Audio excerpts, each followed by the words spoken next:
Oh, I'm gonna have to cut the audio, but whatever. Here we are back. We are starting the Norman Kings section. I didn't really like how the last videos were going, so I'm gonna try and just actually read the damn stuff. You know what I mean? How about I just actually read it, and that's why we're here. So I still gotta upload these videos anyways because I need videos, but I'll actually try and just be competent. If there's background noise, I've just gotten back to school and there are quite a few people out and about, so I apologize for all the background. I don't know why it's so loud right now. Do you hear all that? What's going on? Alright, whatever.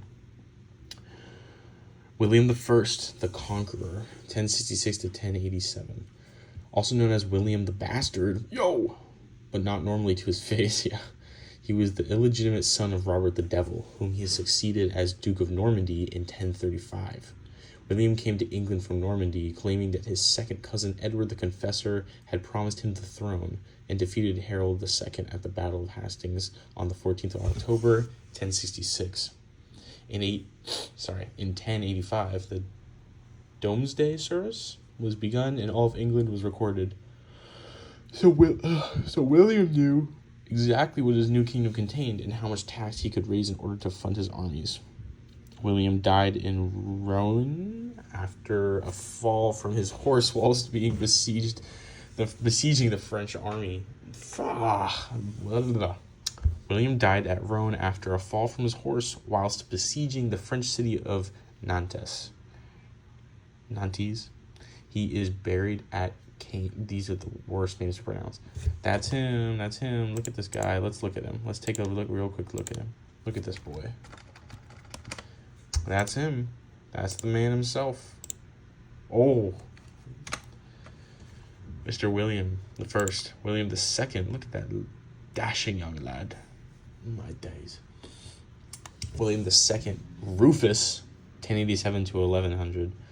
William was not a popular king, given to extravagance and cruelty. He never married and was killed in the New Forest by a stray arrow whilst out hunting, maybe accidentally or possibly shot deliberately on the instructions of his younger brother Henry. Walter Tyrrell, one of the hunting party, was blamed for the deed. The Rufus stone in the New Forest, Hampshire, marks the spot where he fell. I see. Henry the First, 1100 to 1135. That's a pretty long ruling. 35 years. Henry Beauclerc was the fourth and youngest son of William I. Well educated, he founded a zoo at Woodstock in Oxfordshire to study animals. He was called the Lion of Justice as he gave England good laws, even if the punishments were ferocious. His two sons were drowned in the White Ship, so his daughter Matilda was made his successor. She was married to Geoffrey Plantagenet. When Henry died of food poisoning, the council considered a woman unfit to rule, so they offered the throne to Stephen, a grandson of William I. Ooh, sexist. But why they all got side profiles when they're named? Like, that's crazy. That guy just looks like a biblical Jesus. Like, that's crazy. Stephen, 1135 to 1154. So what's that, 19 years? Not horrible. Stephen was a very weak king. Never mind, kind of horrible. But, boy. Stephen was a very weak king, and the whole country was almost destroyed by the constant raids by the Scots and the Welsh. During Stephen's reign, the Norman barons wielded great power, extorting money and looting town and country. A decade of civil war known as the Anarchy ensued when Matilda invaded the Anjou in 1139. A compromise was eventually decided under the terms of the Treaty of Westminster. Under the terms of the Treaty of Westminster, Matilda's son Henry Plantagenet would succeed to the throne when Stephen died. Now we're on to the Plantagenet kings. Look at that. How many are there? Let's see. 1, 2, 3, 4. 4 of those. Okay. Wide range. You got this guy. Richard. You got good old Dick the Lionheart. Looks very like that. And then the next three just all look the same. Oh, wait, I forgot about Henry II. Oh, interesting. Those two look similar, and then those two look similar. There's some cheating going on. Yeah, let's finish the Plantagenet kings. Henry II, 1154 to 1189. Henry of Anjou was a strong king, a brilliant soldier. He extended his French lands until he ruled most of France. He laid the foundation of the English jury system and raised new taxes, scoutage, from the landholders to pay for a militia force. Henry is mostly remembered for his quarrel with Thomas Becket, Becket's subsequent murder in Canterbury Cathedral on 29th December 1170. Or 1170. His sons turn against him, even his favorite John. John will become king, I think, in two kings later. Yeah. But now we have Richard the First, the Lionheart, 1189 to 1199. Richard was the third son of Henry II. By the age of 16, he was leading his own army, putting down rebellions in France. Although crowned King of England, Richard spent about 6 months of his reign abroad, preferring to use the taxes from his kingdom to fund his various armies and militia ventures. He was the leading Christian commander during the Third Crusade. On his way back from Palestine, Richard was captured and held for ransom. The amount paid for his safe return almost bankrupted the country.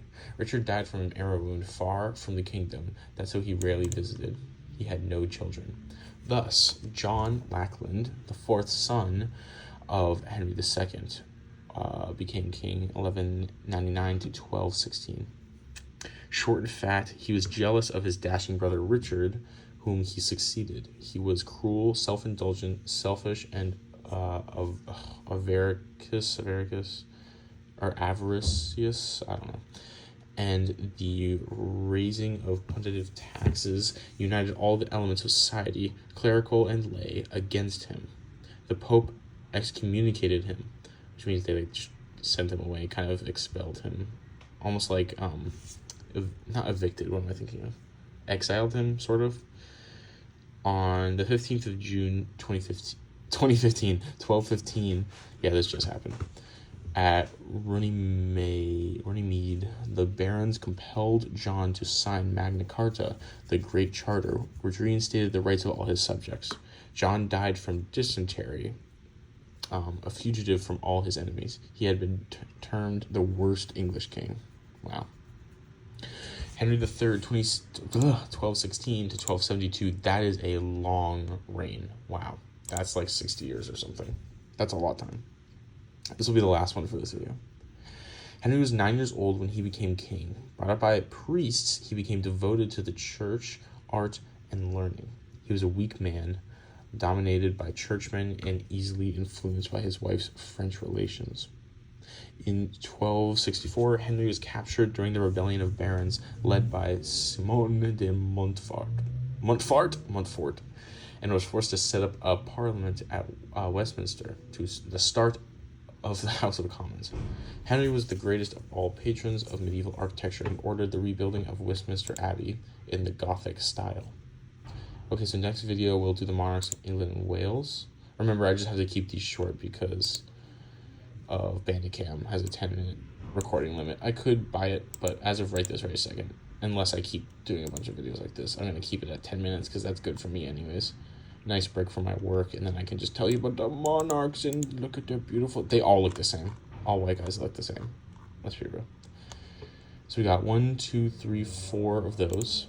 Then we go to House of Lancaster with 1, 2, 3. House of York, 1, 2, 3. And then we get to the Tudors, which annoyingly is just one paragraph, but I know you know a lot about them. I was actually hoping there was more about the Tudors, but literally there's one paragraph. That's a little annoying. Unless these are the Tudors. I don't think they are, though. We'll see how far I go. Probably 6 parts, because once we get to a certain point, no one cares about them. Alright, I will see you literally in 5 seconds, probably, when I record this one. Let's go. Okay. I love you so much, and I'll see you soon. Mwah.